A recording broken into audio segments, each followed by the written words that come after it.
تو یہ ہماری تعمیر و ترقی رکی ہوئی ہے، ہمارے لوگ بڑے متاثر ہو گئے ہیں۔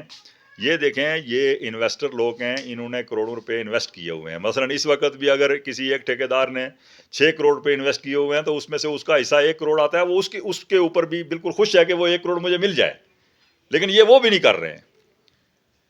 تو میرے خیال میں حلقہ نمبر 1 اس وقت بڑی بدقسمتی کا شکار ہے، اور یہ پرائم منسٹر صاحب کا بڑا بھیانک ایک اور بڑا غلط اقدام ہے۔ میں یہ سمجھتا ہوں ان کے مشیر کس طرح کے ہیں، جو لوگ ان کو مشورہ دیتے ہیں کہ اس طرح کیا جائے۔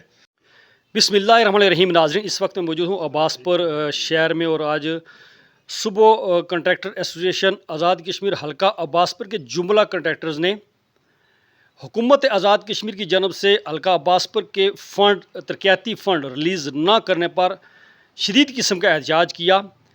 عباس پور مین پل کو بند کیا، جس کی وجہ سے مسافروں، مریضوں اور طلباء کو شدید مشکلات کا سامنا کرنا پڑا۔ کئی گھنٹے تک شرکائے احتجاج پل پر موجود رہے۔ اس سے قبل انہوں نے عباس پور شہر میں اپنے ورکرز کے ہمراہ گاڑیوں پہ سیاہ جھنڈے لہرا کر انہوں نے احتجاج کیا اور نعرہ بازی کی، لیکن کچھ ٹائم قبل ڈپٹی کمشنر اس جگہ پر پہنچے، جو مین پل ہے، انہوں نے شرکا کے ساتھ مذاکرات کیے اور کچھ معاملات طے ہوئے۔ کیا مذاکرات ہوئے ہم جانتے ہیں کنٹریکٹر ایسوسیشن کے اہم رہنما جمیل عالم صاحب سے۔ ان کے ساتھ یہاں پر اور بھی کنٹریکٹر حضرات موجود ہیں۔ جمیل صاحب، آپ نے صبح احتجاج کیا اور مین پل کو بلاک کیا، ڈپٹی کمشنر صاحب اور دیگر انتظامیہ کے لوگ آپ کے پاس آئے، کیا مذاکرات ہوئے سر؟ بسم اللہ الرحمن الرحیم۔ انہوں نے ہم سے ٹائم لیا ہے، ہم نے ان کو 31 تاریخ کا انہوں نے ٹائم مانگا ہے، ہم نے 31 تاریخ کا دیا ہے۔ پروگرام ہمارا اگر 31 تک ہمارے معاملات یکسو نہ ہوئے، معاملات سالو نہ ہوئے اور کریڈٹ ریلیز نہ ہوا، تو 31 کے بعد ہم اپنا پروگرام ان کو دے چکے ہیں کہ ہمارا رخ ایل او سی کی طرف ہوگا اور ہم ایل او سی طرف کے مارچ کریں گے، اور بھرپور طریقے سے بڑی قوت کے ساتھ۔ آج تو ہمارا ٹیسٹ کیس تھا، ایک دن کے شارٹ نوٹس پہ ہم نے اتنا پروگرام کیا، تو آج سے ہمارا یہ ورکنگ شروع ہو گیا اگلے پروگرام کے لیے۔ اگر ہمارے ساتھ کوئی لالی پاپ ہوا، ہمارے یہ بات پہ 31 سے پہلے فنڈز ریلیز نہ ہوئے، تو ہم بھرپور اپنا پروگرام جاری رکھیں گے، اور ہم سے انہوں نے 31 تاریخ کا ٹائم لیا ہے۔ اچھا، تقریباً حلقہ عباس پور کے جو جملہ کنٹریکٹرز ہیں جنہوں نے کام مکمل کر چکے ہیں، جو ترقیاتی کام ہے، جس کو کہتے ہیں میرے خیال کہ ڈن بیس پہ، کتنی رقم ہوگی جو حکومت آزاد کشمیر نے حلقہ عباس پور کے جملہ کنٹریکٹرز کو ادا کرنے ہیں؟ ہمارے ایک ماہ پہلے ورک ڈن بلات گئے تھے جو 26 کروڑ تھے، اور اس کے بعد بھی ہمارے موسٹلی کنٹریکٹرز نے پریمکس کر لی ہے۔ تو آج اگر ہمارے ورک ڈن، لیکن ان کو چھوڑیں، جو ہمارے میچور ورک ڈن گئے ہوئے ہیں وہ 26 کروڑ کے گئے ہوئے ہیں، لیکن ہم 26 کروڑ کی ڈیمانڈ نہیں کرتے۔ ہم یہ کہتے ہیں کہ بالحاظ حصہ جو شیئر بنتا ہے، جیسے باقی ڈسٹرکٹ کو دیے گئے، حلقوں کو دیے گئے، وہی ہمیں دیے جائیں۔ ہم یہ جس طرح جب پورا یہ پیمنٹیں لینے کے بعد نیکسٹ لائے عمل پورے آزاد کشمیر سے مل کے طے کریں گے۔ جی، اسد صاحب، آپ نے بھی یہاں پر احتجاج کیا ہے، تو کیا کہنا چاہتے ہیں حکومت آزاد کشمیر؟ جی، بسم اللہ الرحمن الرحیم۔ میں اپنی طرف سے وزیر اعظم آزاد کشمیر، جو اس وقت انہوں نے ہمارے حلقے کے ساتھ انہوں نے ناروا سلوک رکھا ہوا ہے، 1-1.5 سال سے ہمارے فنڈز جو ہیں وہ ریلیز نہیں کر رہے ہیں۔ ہمارے کنٹریکٹرز ہی صرف اس زد میں نہیں آتے ہیں، بلکہ عباس پور کی تمام مزدور طبقہ، ٹریکٹر ٹرالی والے، مشینوں والے، اس کے علاوہ جو ان کے ساتھ کام کرنے والے دیہڑی دار مزدور ہیں، وہ سارے اس زد میں آئے ہوئے ہیں۔ ان کے اوپر اتنا بوجھ پڑا ہوا ہے کہ آئے روز ان کو سارے لوگ تنگ کر رہے ہیں، تو ہم لوگ ان کے ساتھ کھڑے ہیں۔ جنہوں نے یہ کام مکمل کر دیے ہیں، ان کو بھی ابھی پیمنٹ نہیں ہوئی ہے۔ یہ بہت بڑی زیادتی ہے، اور میرے خیال میں جو کچھ اس وقت ہمارے وزیر اعظم ہمارے حلقے سے کر رہے ہیں، شاید ہی یہ اس کی کوئی تاریخ میں مثال ملتی ہو۔ تو میں اپنی طرف سے یہ پیغام دے رہا ہوں ان کو کہ اگر انہوں نے ان کے فنڈ ریلیز نہیں کیے، تو اس کے بعد جو ہمارا اگلا لائے عمل ہوگا، شاید وہ اس کو برداشت نہیں کر سکیں گے، اس لیے کہ ہم ایل او سی کے اوپر سارے لوگ بسنے والے ہیں۔ ہمارا حلقہ پورے کا پورا LOC کے اوپر ہے اور ہمارے لوگ پہلے سے بہت مشکلات مسائل کا سامنا کر رہے ہیں. ہمارے بہت سے لوگ شہید ہوئے ہیں, ہمارے بہت سے لوگ زخمی ہوئے ہیں جو LOC کے اوپر ہیں. تو میں یہ ان کو کہنا چاہتا ہوں کہ ہم پہلے سے ہم بھارت کی طرف سے جو ہم پر ظلم ڈھائے گئے ہیں تو اب مزید ہمارے اوپر یہ ظلم نہ ڈھائیں, اور ہمارے یہ مطالبات جو کنٹریکٹر ایسوسی ایشن کے ہیں وہ فی الفور ان کے جتنے بھی مطالبات ہیں وہ جائز مطالبات ہیں, ان کو ماننے چاہیے, ان کے فنڈ ریلیز کرنے چاہیے. شہزاد صاحب, کنٹریکٹرز کے چونکہ نظریاتی معاملات بھی ہوتے ہیں, مختلف پارٹیوں سے ان کا تعلق ہے, تو کہ اس ایشو پہ تمام کنٹریکٹرز اکٹھے ہیں؟ ملک صاحب شکریہ آپ کا. اصل میں یہ کنٹریکٹر ایسوسیشن جو ہے یہ غیر سیاسی فورم ہے, یہ کنٹریکٹر کا فورم ہے. ہمارے ساتھ انتہا درجے کی زیادتی کی گئی ہے, ہمیں بتایا جا رہا ہے تولی پیر, ہمارا کیا تعلق ہے تولی پیر سے, لینا دینا ہمارا کیا ہے. تو یہاں پہ یہ ہم نہیں متاثر ہو رہے, ہمیں پیسے نہ ملے, ہم انویسٹر لوگ ہیں, آج نہ ملے کل مل جائیں گے, کوئی پیسوں کا ایشو نہیں ہے. لوگوں کے ساتھ یہاں پہ زیادتی ہو رہی ہے اور یہاں مایوسی پھیل رہی ہے اس حلقے میں. تو میں آپ کی فسادت سے میں حکومت وقت کو کہتا ہوں کہ فی الفور یہ جو ہمارے فنڈز ہیں وہ ریلیز کیے جائیں اور لوگوں کو تاکہ زیادہ سے زیادہ سہولت مل سکے. مہربانی. صاحب 32 حلقوں میں فنڈز ریلیز ہو چکے ہیں. ایک یہ حلقہ ہے, سابق وزیر اعظم صاحب کا حلقہ ہے, اور احساس جو مقام ہے آزاد کشمیر کے احساس مقاموں سے ایک مقام ہے, چونکہ یہ پورا جو حلقہ ہے وہ سیز فیلن کے عین اوپر واقع ہے. تو یہاں پر حکومت ایسا امتیازی سلوک کیوں کر رہی ہے؟ شکریہ ادا کرتا ہوں میں پہلے JK نیوز کا, ملک صاحب آپ کا. یہ اس میں کوئی شک و شبہ والی بات نہیں ہے کہ یہ LOC پہ واقع ہمارا حلقہ ہے, اور سب سے زیادہ میں سمجھتا ہوں اگر پوری آزاد کشمیر میں LOC پہ جو فائرنگ ہوتی رہی ہے پچھلے دہائیوں میں, اس میں جتنے بھی زخمی اور شہداء اگر دیکھے جائیں تو اسی حلقے سے ہیں.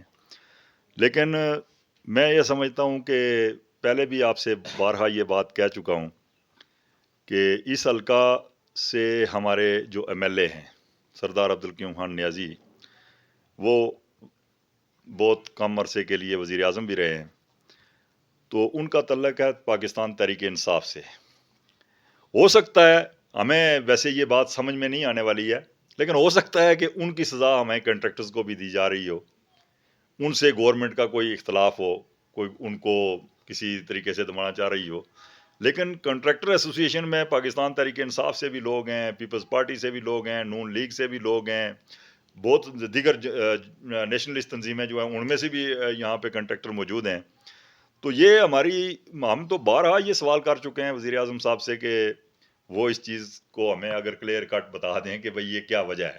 اچھا, یہ جو آپ نے نام لیے تنظیمات کے, تو آپ کی قیادتیں بھی آپ کے ساتھ ہیں؟ 100% ہماری قیادت ہمارے ساتھ ہے. مثلا دیکھیں پاکستان تحریک انصاف ایشو کی بات یوں دیکھیں کہ اس وقت اس طرح اگر دیکھا جائے تو جو PDM تھی وہ حکومت کا حصہ ہے, لیکن PDM سے یاسین گلشن صاحب کا بھی تعلق ہے, لیکن انہوں نے اس چیز کی بھرپور حمایت کی ہے. ٹھیک ہے, نون لیگ کے جتنے بھی زعماء ہیں, دیگر سیاسی مطلب زعماء ہیں, ان سب نے ہماری حمایت کی ہے. لیکن بعض چیزوں جو آپ سوال کرنا چاہتے ہیں اس میں بھی کسی شخص کا کسی اور حوالے سے کوئی تعلق ہو, کوئی ان کا ذاتی پیپلز پارٹی سے مثلا یوں دیکھیں کہ اگر ایک طرف دیکھا جائے تو شہزاد صاحب بیٹھے ہوئے ہیں, ان کا تعلق بھی پیپلز پارٹی سے ہے. لیکن یہاں پیپلز پارٹی کے جو رہنما ہیں ان کی ہمارے خلاف جو بات ہوئی ہے کنٹریکٹر ایسوسیشن کی, ہماری جو ایک بھرپور میٹنگ تھی LOC پہ, تو وقتی طور پہ تو میں نے مطلب جو ہمارے سینئر لوگ تھے ان سے میں نے اختلاف بھی اس بات کا کیا, لیکن مجھے بعد میں پتہ چلا کہ انہوں نے ہمارے لیے جو باتیں کہی ہیں وہ میرے خیال میں قابل قبول نہیں تھی. وہ ایک بالکل غیر ذمہ دارانہ ان کا یہ مطلب ایک بیان تھا کہ اگر یہ LOC پہ بیٹھنے کے بجائے LOC کراس کیوں نہیں کر جاتے ہیں اس طرف. یہ میں کہتا ہوں کہ کسی بھی ذمہ دار شخص کو ایسے الفاظ نہیں ادا کرتے. اب ریزن میں یوں سمجھ لیں کہ کچھ لوگوں کا اسٹیبلشمنٹ سے کوئی قریبی تعلق ہوتا ہے, ٹھیک ہے, وہ اسٹیبلشمنٹ اس وقت جس ٹریک پہ ان کو چلا رہی ہے وہ اسی ٹریک پہ چل رہے ہیں. شاید وہ انوار الحق صاحب بھی ہوں, دیکھیں نون لیگ کے مثلا شاہ غلام قادر صاحب بھی ہوں, شاید یہ بھی ہوں, کچھ لوگ ہیں.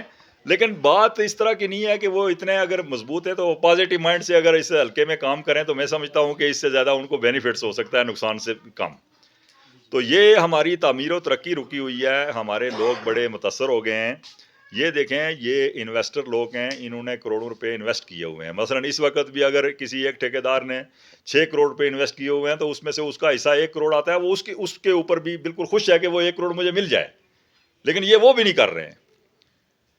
تو میرے خیال میں حلقہ نمبر 1 اس وقت بڑی بدقسمتی کا شکار ہے, اور یہ پرائم منسٹر صاحب کا بڑا بھیانک ایک اور بڑا غلط اقدام ہے. میں یہ سمجھتا ہوں ان کے مشیر کس طرح کے ہیں, جو لوگ ان کو مشورہ دیتے ہیں کہ اس طرح کیا جائے, اس طرح سے ان کی حکومت کوئی مضبوط نہیں ہو رہی ہے بلکہ کمزور ہو رہی ہے. ہم یوں سمجھ لیں بلا تنخواہ سینکڑوں ہزاروں نہیں لاکھوں لوگ جو ہے ایک اس ملک پاکستان کے جو ہے نا سپاہی ہیں, کیونکہ یہ دیکھ لیں کہ پاکستان کے آگے آزاد کشمیر ہے انڈیا کے درمیان میں. تو ہم بلا تنخواہ اگر ان کی یہ اس معاذ پہ کھڑے ہیں تو ہمارے ساتھ اگر یہ ڈیولپمنٹ کے پروگرام ہے, اور بھی کئی جگہوں پہ ہو رہا ہے ہمارے ساتھ, مطلب ہر ڈپارٹمنٹ میں ہو رہا ہے, لیکن ان ڈپارٹمنٹ نے اس طرح سے احتجاج اس لیے نہیں کیا کہ کنٹریکٹرز کے ساتھ ہزاروں لوگ جڑے ہوتے ہیں جنہوں نے پیمنٹ کرنی ہوتی ہے ان کو, وہ اس وقت ان کے گھر کے چکر لگا رہے ہیں, تو وہ مجبوری سے یہ روڈ پہ آئے. تو بہرحال ڈی سی صاحب نے جو ہمیں مطلب 31 تاریخ کا بیہاف آف پرائم منسٹر ذمہ دارانہ طریقے سے انہوں نے کہا ہے کہ 31 تاریخ سے پہلے آپ کے یہ فنڈ ریلیز ہو جائیں گے. اس بنیاد پہ یہ ایک تجارتی طبقہ ہوتا ہے تو اس کو ایک کمپرومائز بھی کرنا ہوتا ہے. یہ کوئی سیاسی محاذ نہیں ہے, کوئی سیاسی پلیٹ فارم نہیں ہے, جس وجہ سے یہ اس میں ایک فلیکسیبلٹی ہوتی ہے, لچک دی ہے کہ مطلب ٹھیک ہے لوگوں کو یہ تکلیف نہ ہونی چاہیے, ہم 4 دن اور انتظار کر لیں گے. تو ہمیں یقین ہے کہ جس طرح سے ڈی سی صاحب نے یہ کہا ہے, اگر ایسا نہ ہوا تو میرے خیال میں پھر ڈی سی صاحب سے ہم نے پہلے ایڈوانس یہ بات کہہ دی ہے کہ پھر ہمارے مذاکرات آپ سے قطعاً نہیں ہوں گے. شکریہ. امتیاز صاحب, چونکہ یہ بڑا ہی اہم موقع ہے, آپ لوگوں نے احتجاج کیا, تو اگر 31 تاریخ تک کیا سمجھتے ہیں آپ کے حکومت آپ کے فنڈز جو کروڑوں میں ہیں وہ ریلیز کر دے گی؟ بسم اللہ الرحمن الرحیم. بہت شکریہ ملک صاحب. امید تو ہے ہمیں کہ ہمارے فنڈز ریلیز ہو جانے چاہیے. اس کی وجہ یہ ہے کہ جب 31 حلقوں کے ہو گئے ہیں تو ہمارا صرف ایک حلقہ رہتا ہے, تو اس کے بھی ہو جانے چاہیے. تو امید تو ہے ہمیں کہ ہو جائیں گے. اگر نہ ہوئے تو پھر آئندہ کا لایا عمل ہمارے مرکزی جنرل سیکرٹری صاحب ہیں جمیل عالم صاحب, وہ جو دیں گے. ہمارے ضلع کے جنرل سیکرٹری صاحب ہیں, ہمارے صدر صاحب ادھر آئے ہوئے تھے, تو جو وہ لایا عمل دیں گے تو اس پہ عمل ہوگا اور وہ بہت سخت ہوگا. ٹھیک. میرے ساتھ موجود ہیں ناصر صاحب جو کہ ترجمان ہیں گورنمنٹ کنٹریکٹر ایسوسیشن ڈسٹرکٹ پونچھ کے. تو سر, آپ نے 2 دن قبل وہاں پر احساس جگہ پر جگہ احتجاج کیا, آج آپ نے یہاں پر مین پل بلاک کیا. حکومت کی طرف سے کسی قسم کا پریشر, چونکہ آپ بھی وہاں پر جو ہے وہ بڑی نازک جگہ پہ رہتے ہیں. بسم اللہ الرحمن الرحیم. بہت شکریہ جی ملک صاحب اور جے کے ٹی وی کا. جس طرح پہلے بھی آپ سے کہا کہ ہمیں یہ تحریک شروع کی کافی دن ہو گئے, بار بار ہم نے حکومت سے اداروں سے ان کو کہا کہ ہمارے جو جائز مطالبات ہیں, ہم نے ابھی یہ مطالبہ نہیں رکھا کہ جو ہماری ساری لائبلٹی ہے 25-26 کروڑ ہے وہ ہمیں دے دو. ہم تو یہ کہہ رہے ہیں کہ جو جس طرح جمیل صاحب نے بھی کہا کہ جو حصہ بنتا ہے جو باقیوں کو دیا گیا وہی ہمیں دو. تو اگر یہی صورتحال رہی تو یہ نہ ہو کہ کل پھر ہم جب روڈ پہ نکلیں گے تو پھر یہ لے کے نکلیں گے کہ جو دینا ہے وہ سارا دو. تو ہم اب بھی یہی کہہ رہے ہیں کہ اگر آپ حکومت سنبھل جاتی ہے, ہمارے یہ مطالبات پورے کرتی ہے تو پھر ٹھیک, اگر نہیں پھر اگر دوبارہ ہمیں مجبور کیا گیا تو ہم اس پہ آئیں گے کہ پھر جو لائبلٹیز ہیں وہ ہماری ساری کلیئر کرو. جی جی. جمیل عالم صاحب, آپ مرکزی جو جنرل سیکرٹری ہیں, ظاہر آپ کے بڑے فرائض ہیں, آخر پہ آپ حکومت کو کیا پیغام دینا چاہتے ہیں؟ جی, حکومت کو یہی پروگرام میسیج ہے کہ آپ ہمارے ساتھ زیادتی نہ کریں. ٹھیک ہے, ہمیں جو ہے نا کسی سخت رد عمل کی طرف نہ لے کے جائیں, فور ہمارے جو ہے نا فنڈز ریلیز کر دیں. آپ کا شکریہ. باقی ہماری آپ سے کوئی جنگ نہیں ہے, ہم اپنے صرف رائٹ مانگ رہے ہیں, اور رائٹ مانگنا ہمارا فرض ہے, اور یہ ہم مانگیں گے. اگر آپ نہیں دیں گے تو ہم